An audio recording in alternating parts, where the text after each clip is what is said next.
So these sessions have been an important part, I think, of the Games for Change Festival for the last couple of years, and a really wonderful opportunity to hear directly from folks who are helping to make our work possible and the work of our community possible. And we've been fortunate to sort of be able to represent different sort of facets of both the nonprofit and for-profit world, including the venture capital field, as well as the government agencies that really play an important part in supporting this work. And by the way, my name is Kevin Duggan. I'm the Director of Development for Games for Change.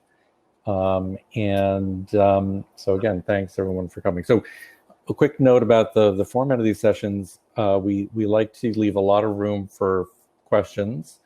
And in this virtual space, we encourage you to post your questions to the chat field. Please hold your questions till Lakita is done with her presentation, because one, she may be answering your questions in the presentation, and then it'll give us the chance to really sort of, we'll try and get through as many of the questions as we can. And, as always, try and keep your questions really relevant to everyone. If you have something more specific that you really want to ask Lakita about or learn more about the NEA, you can certainly follow up with her via email, or you can try, I understand that Hopin has the capacity for direct messaging, and you could do that after the session is over. Let's see, so I guess without further ado, why don't I introduce Lakita. So Lakita is the Arts Education Program Specialist at the National Endowment for the Arts, affectionately known as the NEA. So the NEA is an independent federal agency supporting artists and arts organizations and bringing the arts to all Americans. So this is a very enlightened thing that our federal government does that we're all really grateful for. And as specialist, she manages the grants portfolio for both visual arts and media arts projects serving K-12. I'm just learning here that prior to working at the NEA, Lakita was an education specialist for the National Park Service. Very interesting. And your master's degree is from Harvard. So, okay. So without further ado, Lakita, why don't you share your, I will say one last thing for folks. The presentation, you can double click on a window to enlarge it. So if the presentation doesn't fill your screen, try that. Double click on it and it should make it large enough for you to view. And then when Lakita's done, I'll come back and we'll jump into our Q&A.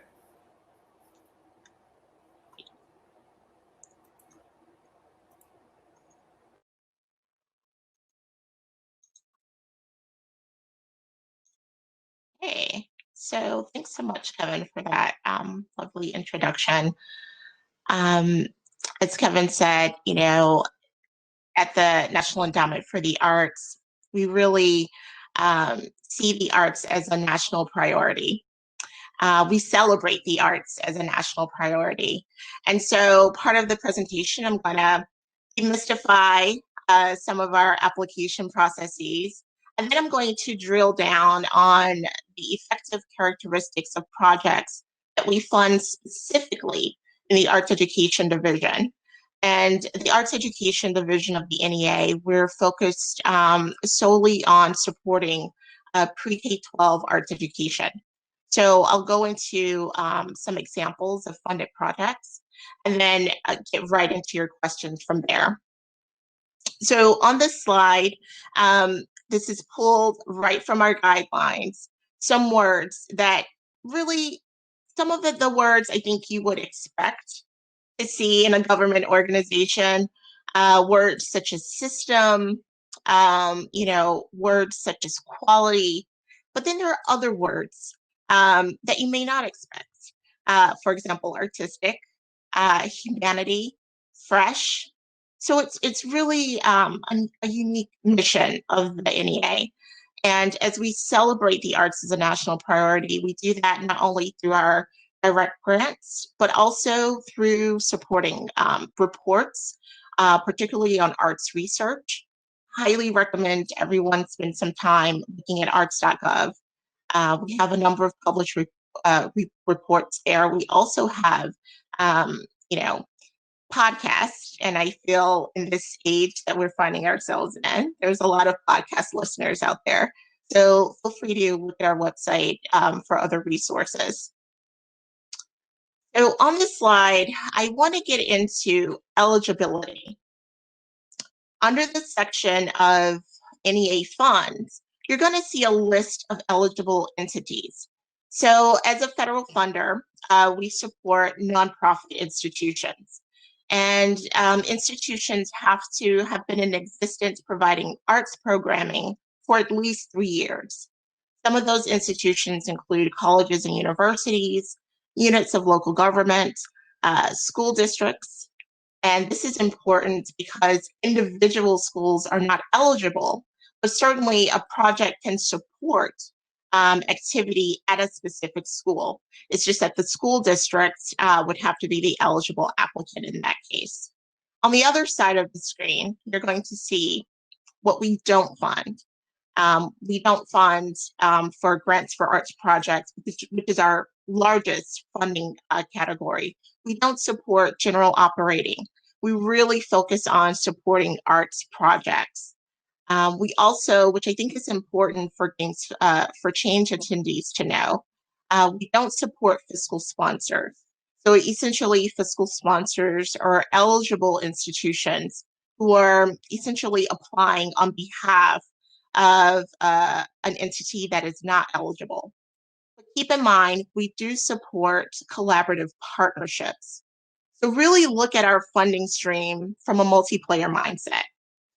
If you're looking at this and you're going, hey, NEA, I'm not a 501c3, but chances are you may have a close partnership with a museum, with a Boys and Girls Club. You may be a professor at a university.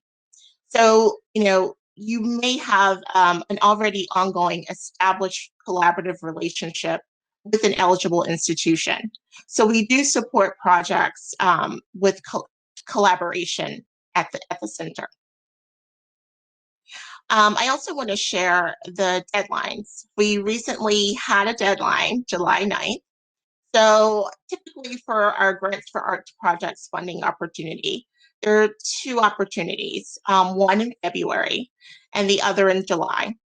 So please go to our website, arts.gov, in December to see the new guidelines. And one thing you'll want to keep in mind is that if you apply for funding, you're really projecting a year out from when you submitted the application. So definitely keep that in mind. Our funding stream, it's not an immediate turnaround, but definitely you're thinking about, what are we going to have in place the following year? Also, our grants have quite a range. They range from $10,000 to $100,000 grants.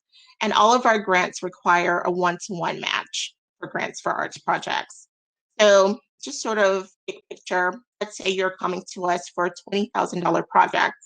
We need to see $10,000 in either cash or in kind from your side.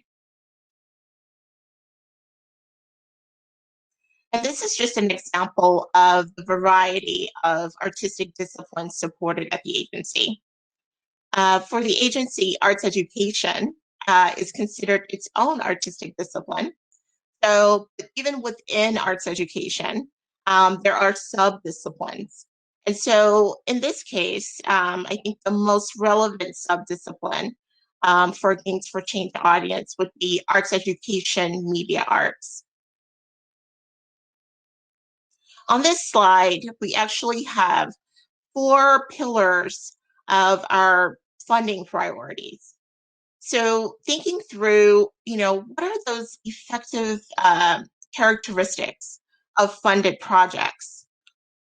First and foremost, just really looking at how do you use data to tell your story of impact? We really want to support projects that really have data as key to the work, whether it's qualitative or quantitative. We really want to know, how do you apply data to inform your decision-making in the project? Another key trait of our funded work We want to support projects that are growing. So if the work you're doing with students is scaling or expanding in some regard to support equitable access to arts education, we want to know, how are you using the funding to support that growth? Another pillar of our funding priorities, effective community partnerships. We know that, this work in arts education doesn't happen in a vacuum. How are you working with partners, whether they are other arts partners or non-arts partners, who can really support the merit of what you're doing? How does that come into play in the project? And then also this notion of working within a larger system or community effort to benefit students in the system. So essentially thinking through, how does your organization support students in your community by leveraging networks and partnerships that are supported by larger initiatives? Just thinking through an example of that, let's say there's a mayor's initiative to support youth development, creative youth development. And let's say you would say, hey, NEA, we're part of this larger mayor's initiative. As a result of that, our partnerships that we have allow our students who go through our program to actually have pathways to paid internships to apply the skills that they have from our program into potential career opportunities. So thinking through how you leverage your resources and partnerships to support students in your community. We really want to hear that story. Another key piece of our arts education funding is that the focus is really on long-term, in-depth engagement with students. So part of that is really looking at this key piece of the assessment of artistic skills. How are you assessing artistic skill development in your students? And the other piece of that is really looking at, how do your activities with your students, how do your assessments of those artistic skills students are gaining through your program, how do you align the work that you're doing with students to support either national or state arts education standards? And we leave it up to organizations to really talk through, which standards are they using. So there's no preference from our side, but we do want to hear that standards alignment. And on this slide, I have just links to the National Art Standards, where you can find your state art standards, as well as information for literature, looking at the English language arts. Now, this is the fun part for me. I'd like to spend some time talking briefly about supported projects. In arts education, for projects that are focused on students, we call these direct learning grants. A recent recipient of an arts education direct learning grant is Urban Arts Partnership, based right in New York City. And shout out to UAP. I actually yesterday had a great opportunity, I think, to network with one of the UAP students. So they're doing great work. And part of the work that we're supporting is the School of Interactive Arts. And what's really resonating in our review of this program is just how key the artistic foundations are in this program. So in addition to students, obviously learning the technical skills, but they're also gaining great skills in music production, filmmaking, and of course, storytelling. And they're having an amazing impact with their students. Urban Arts Partnership was kind enough to share some of their slides with me, their impact slides.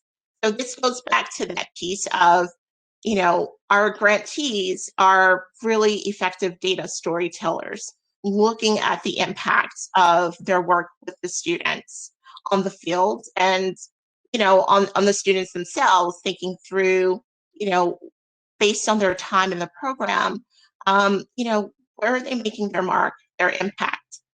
So it's really impressive work. The other piece that I think is really important to highlight is that we also support within arts education professional development for either classroom educators in the out of school time space. On this slide is a program that we supported from 2014 to 2016. It was a summer teacher institute focused on game design from Virginia Commonwealth University. And what was really exciting about this is not only did our art classroom teachers have the opportunity to play and create games, but in that process, they also developed a cohort of other educators, almost a games accountability group.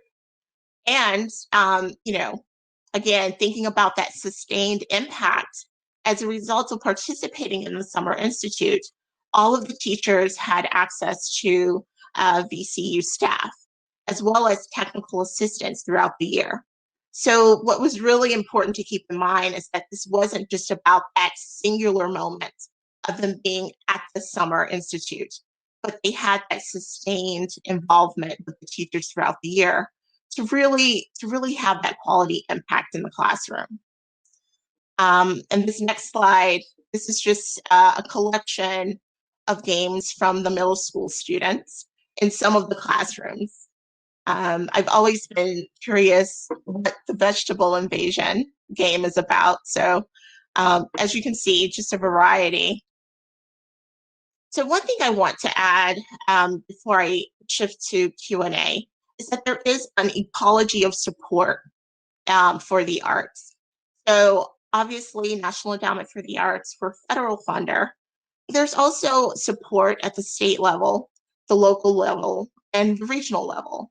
So, definitely, research and reach out to your state arts agencies, your regional arts organizations, your local arts agencies, and see if they also have funding opportunities to support your work with games. On this slide, we have some helpful hints. The biggest helpful hint I can say is always contact NEA staff. We are here to help, and we would love to hear from you. So, if you have ideas that you're thinking about, take a look at our guidelines, have your questions, and we are here to talk it through. Another thing that I will share is that, the heart and soul of our work at the agency, part of that really relies on our citizen panels. So we have reviewers from across the country in a variety of art forms and expertise. And if you're ever interested in being a reviewer on an NEA panel, please go to our website, arts.gov. And there's a section where you can enter your information to volunteer. And I think it's probably a little more fun than jury duty, which is also important.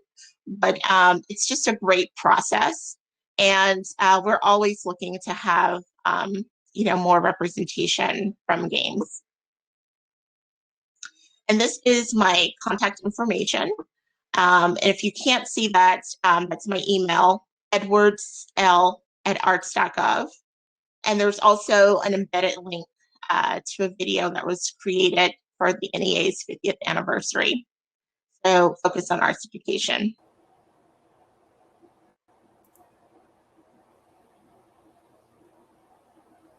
Great, thank you so much, Lakita. That's great. And folks, if you want to start asking your questions in the chat field, that would be great. And I see someone's asked, Lakita, if you can type your email address in there as well. And maybe take down your screen share, hide your screen share. So I'll start with a question.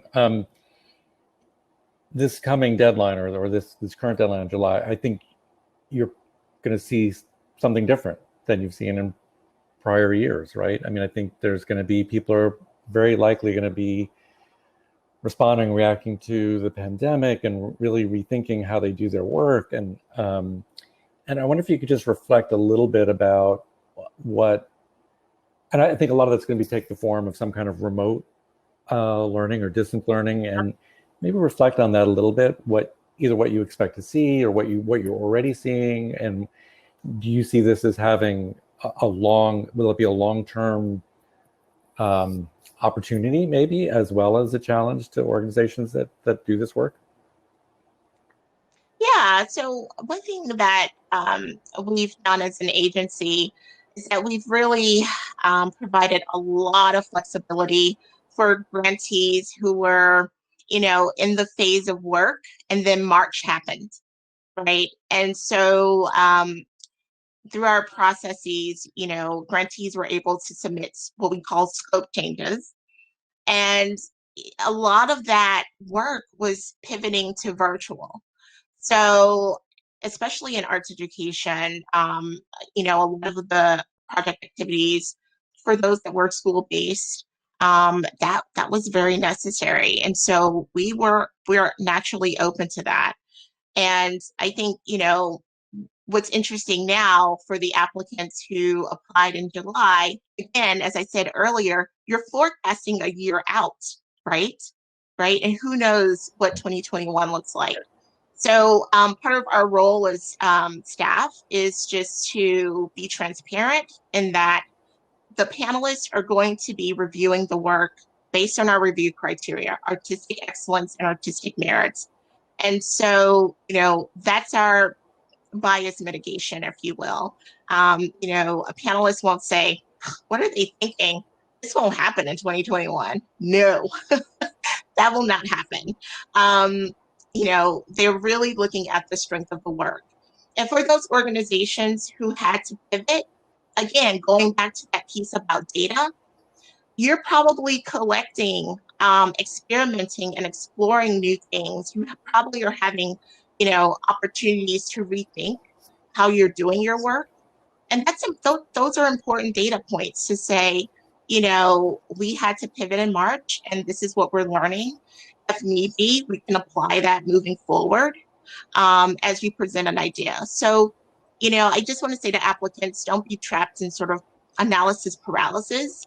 And, again, you have a focus on your project that's focused on artistic excellence, and feel free to call us.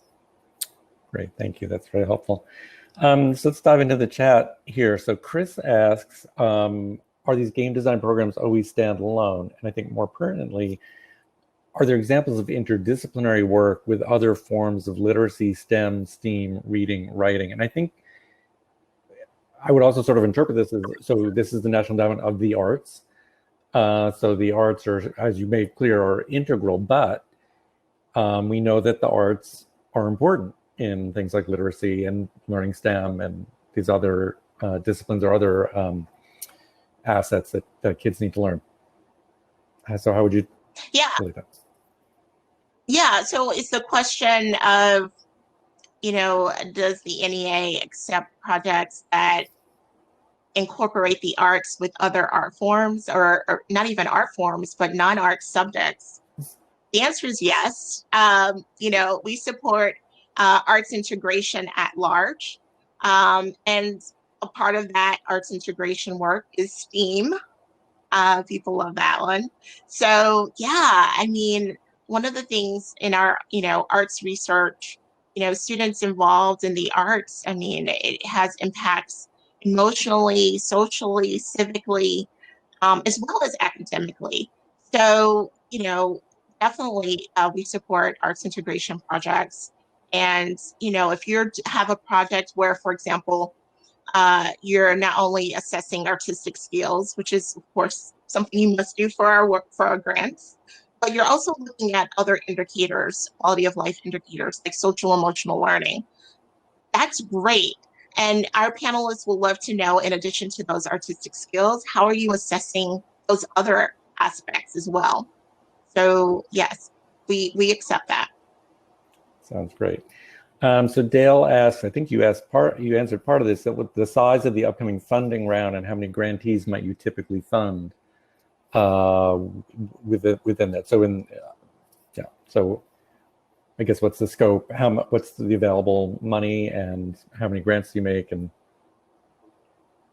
Yeah, so in arts education, it varies in terms of the size of the grants.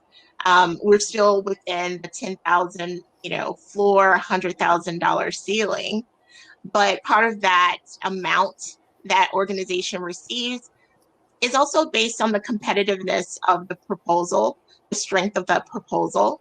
And, what's within your control is crafting that compelling application, right?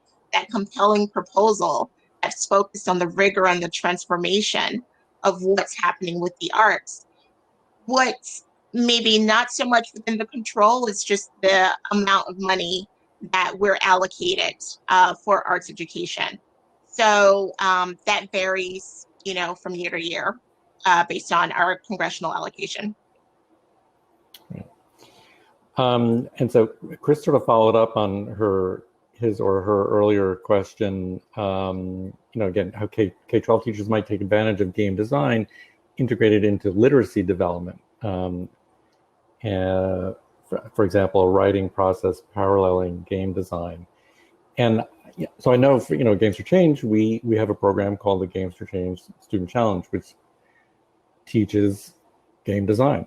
And I think our thinking about it is game design is an artistic practice, it's a discipline. It's an important media form that for young people is maybe their primary medium. And so it's really important for them to learn how these things get created, and to develop the kind of media literacy to be both good active creators as well as good media consumers as well. But and I think behind what Chris is saying is, but game design can also have these other outcomes, and other kinds of like literacy or etc. Mm-hmm. And I just, so it's the question, with the NEA supporter project that looks at not only the acquisition of artistic skills through game design, but also literacy. The answer is yes. We see a lot of, visual arts and creative writing projects. And actually, I do want to lift up an NEA arts education grantee that you may be interested in. The organization is called Writers in the School Houston, and they're part of the Writers in the Schools network. And they recently, I want to say maybe 5 years ago, they received a special funding opportunity called Creativity Connects. It was a one-time opportunity, but they received a $100,000 grant that really looks at the connection of game design basically as a platform for, writing for students. And the student games that were produced out of that were deeply personal, but the collaborative experience the students had in creating the games was really great as well. So definitely look at Writers in the Schools Houston, WITS, for their game design projects. So yes, it's out there, and we support that. great.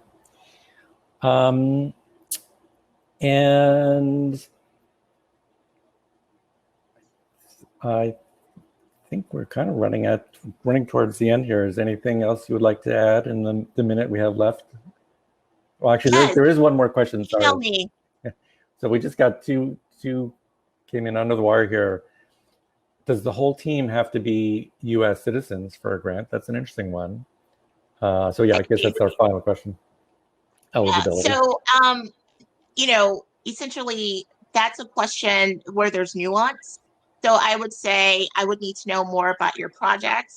But certainly, I think we've had projects where there's collaboration, international collaboration, but the focus, of course, was on the US based institution. So follow up with me for a phone call.